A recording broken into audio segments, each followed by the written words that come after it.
everyone, so in today's video I will be talking about the top 5 books I read this year.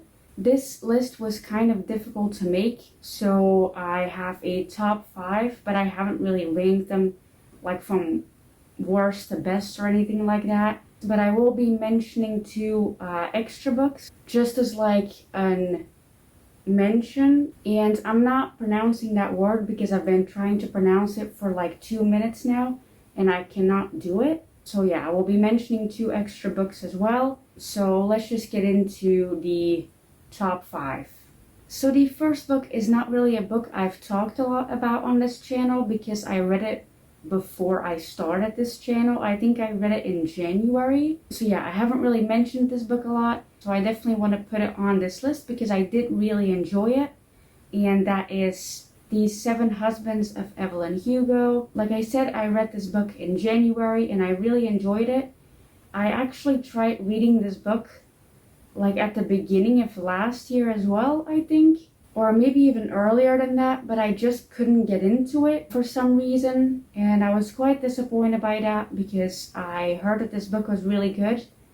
And I never like DNF books, as in like did not finish. I almost never do that. Like I literally can't remember the last time I did that. So I really wanted to finish this book and love it. So I decided to listen to it on audiobook, and that was the correct choice because I ended up finishing it and I ended up loving it. It's a really good book. I'm sure that if you've been like on like BookTube or Book Twitter or anything like that, if you've been on there for a while, you've heard about this book or about this author. And I feel like, according to me, it deserves the hype it gets. I really enjoyed it. It was really good, and just, I don't know, like I'm really glad that I finished it and I did not like, DNF it. Yeah, I don't really know what else to say about this book other than it's really good, because with books like this I have a very difficult time talking about it and like summarizing my feelings in a couple sentences because the books hit me so hard.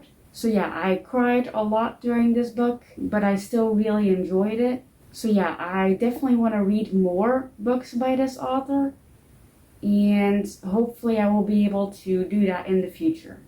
Then the next book is the complete opposite of the previous book, in the way that with the previous book I hadn't really talked about that book a lot on this channel. With this book I've talked about it probably too much at this point, and I feel like people are getting annoyed by me, with me constantly talking about how much I love this book, but I'm gonna mention it again. So get used to me mentioning it because I'm gonna do it again right now.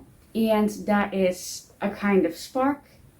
This book is exactly the book that I needed when I read it at the time. I read it during Autism Acceptance Month, and there was a lot of ableism going on during Autism Acceptance Month because for some reason people still don't know how to talk about autistic people in a, nice and respectful way. So I really needed a book like this that just, doesn't treat autism like it's a death sentence.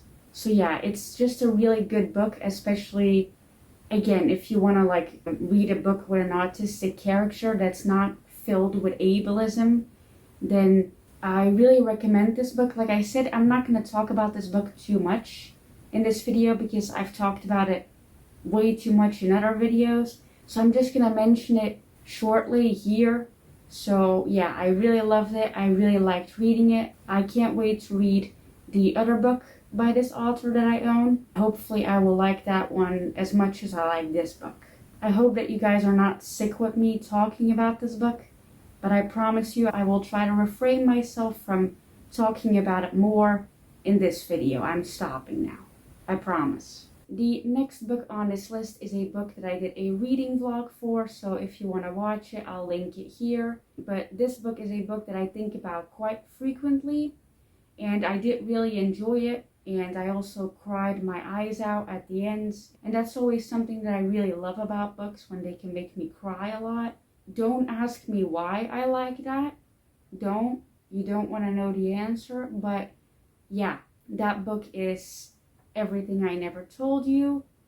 I had heard a lot about this author, and I do actually own one of her other books, which is actually like her more popular book. I haven't read that one. I tried reading it, I couldn't get into it, and then I decided to read this book, and I really loved it. Like I already said, it made me cry a lot, it made me think about things. Some like passages of this book just kind of like are in my head like 24/7, and I just sometimes just look at my bookshelf and just look at this book in particular, and just am like filled with like appreciation for this book, which doesn't happen very often with books that I read. Most of the time I just look at my bookshelf at a specific book and I go, what was that book about again? Like I read it a couple years ago, but what was it about? Like what was the plot?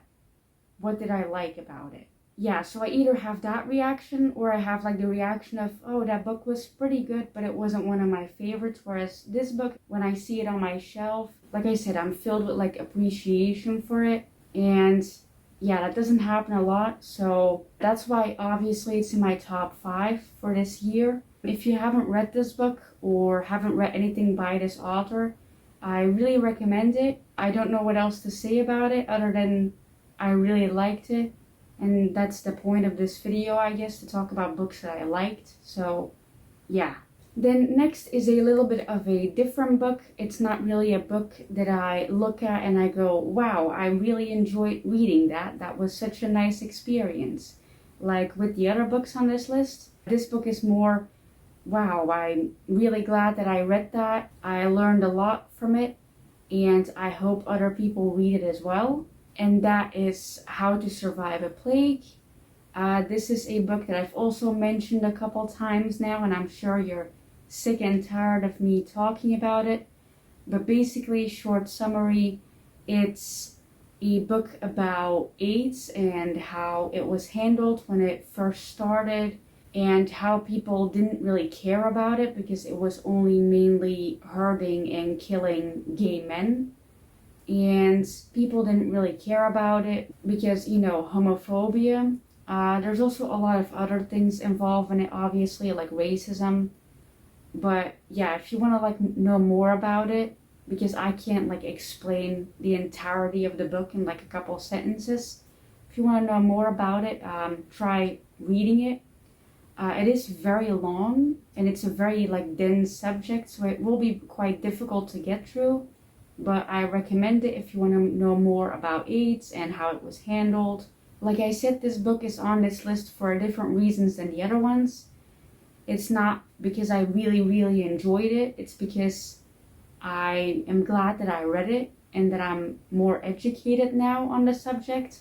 There are a couple moments in this book that are like, again, like stuck in my head 24/7, and not really for the same reason as the other books. The other books, it's more like I think about it and I go, wow, that was really a good moment. Whereas with this book, I go, wow, that was really painful to read, and I'm glad that I finished it, even though it was really painful to get through. So yeah, I'm gonna stop talking about this book now because I feel like I've mentioned it way too much in other videos. So let's get into the next book. The next book is the last book of the top 5, and then we'll get into those ones. This book is also a book that I've talked about too much, I feel like, even before I read it, because I really like the cover. I'm not going to talk about the outside of it anymore because I feel like I've talked about it too much, and I feel like it's obvious that the cover's pretty and the whole book is pretty, so I'm not going to talk about it anymore, even though I just did, but ignore that. And that book is Felix Ever After. I really enjoyed this book. I had really high expectations for it because I heard a lot of good things about it. And to me personally, it really lived up to those expectations, which I'm really happy about because I feel like that doesn't really happen very often, that I have high expectations and the book actually lives up to it. But yeah, I really enjoyed this book. This is one of the books just kind of like a kind of spark that I want to buy like copies of these books for people that I know, even though I don't really know anyone who would read them. because I don't really know anyone in general. So yeah, but basically I really enjoyed this book. The representation was really good in my opinion. I can't wait to read more books by this author. Yeah, I'm not going to talk about this anymore because I feel like I've talked about it too much. But yeah, I really enjoyed it. If you want to read it, go read it. Then now let's get into the I have to, because I feel like if I added more than that, it would just turn into like my top 25 instead of my top 5, and I didn't want to do that, so I just added 2. The first one is Sitting Pretty. Once again, I've talked about this book too much, so I'm gonna keep it as short as I can. This book is a memoir about the author's experience being disabled, and like in the book she talks about like ableism in like different settings, like in like a school setting, both as like a student herself and as a teacher, which I find that very interesting. As someone who is disabled, I like reading about that, especially from different perspectives, because the author has been like disabled and like visibly disabled her entire life, and I haven't been. I only became like visibly disabled only like 2 years ago. Obviously I've been disabled my entire life technically, but I only started using my cane 2 years ago, and that's how people can tell that you're disabled. So yeah, like I said, I really like reading from like different perspectives. Yeah, I really enjoyed this book. If you're an able-bodied person and you want to know like one disabled person's experience being disabled, then I would read it. And I specifically say one disabled person's experience because everyone's experience is different, obviously. So yeah, I'm gonna stop talking about this book now because like I said, I've talked about it too much. So let's get into the last book on this list. So the last book is Before the Coffee Gets Cold. Now this book I completely picked up on a whim. I wasn't planning on buying this book. I didn't even know anything about it. I just saw it in a bookstore and I really liked the cover. And I was like, I want to read it. And so I bought it. I don't really do that a lot. Usually I do a lot of like research into a book before I buy it because I want to make sure that I like it. And I don't like spend money on a book that I'm not going to like, even though that does still happen. But still, I'm trying to like make that number go down a bit. But yeah, I ended up picking this book up on a whim and I really, really enjoyed it. A lot more than I expected to, which I'm really happy about because that also doesn't happen very often, that I pick up a book on a whim and I actually really enjoy it. I really want to read the second book in this like series, I think. It's not really a series though, I think. But yeah, I really want to read it. Yeah, like I can't really explain the plot of this book because it's really difficult to explain.